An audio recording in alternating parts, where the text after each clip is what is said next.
அந்த அண்மை செய்தி. கூட்ட நெரிசலில் 41 பேர் உயிரிழந்த கரூர் வேலுச்சாமிபுரத்தில் சிபிஐ நேரில் விசாரணை மேற்கொண்டு வருகிறார்கள். சம்பவம் நடந்த இடத்திற்கு நேரில் சென்றிருக்கக்கூடிய சிபிஐ அதிகாரிகள் தற்பொழுது விசாரணை மேற்கொண்டு வரும் அந்த காட்சிகளை நாம் பார்த்து வருகிறோம்.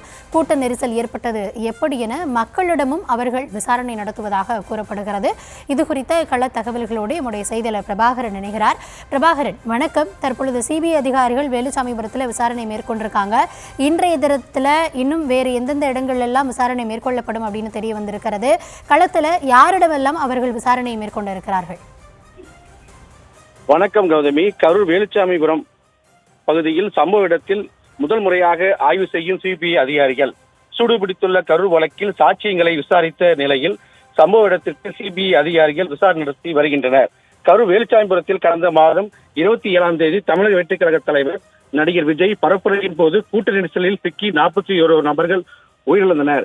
வழக்கு தொடர்பாக கடந்த 17ஆம் தேதி முதல் சிபிஐ அதிகாரிகள் விசாரணை நடத்தி வருகின்றனர். இந்த நிலையில் கரூர் வேலுச்சாமிபுரம் பகுதியைச் சேர்ந்த பொதுமக்கள் வியாபாரியிடம் சாட்சியங்கள் பெறுவதற்காக சிபிஐ அதிகாரிகள் சமன் அனுப்பிய நிலையில் 4 பேரிடம் விசாரணைக்கு ஆஜராகினர்.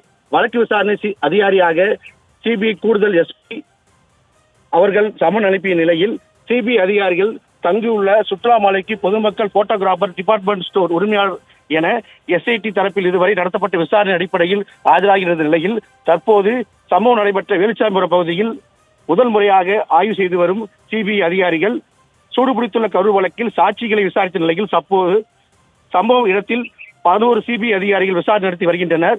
இதில் அளவீடு செய்யும் கருவிகளை கொண்டு சாலையை அளவீடு செய்ய உள்ளதாக தகவல் வெளியாகியுள்ளது.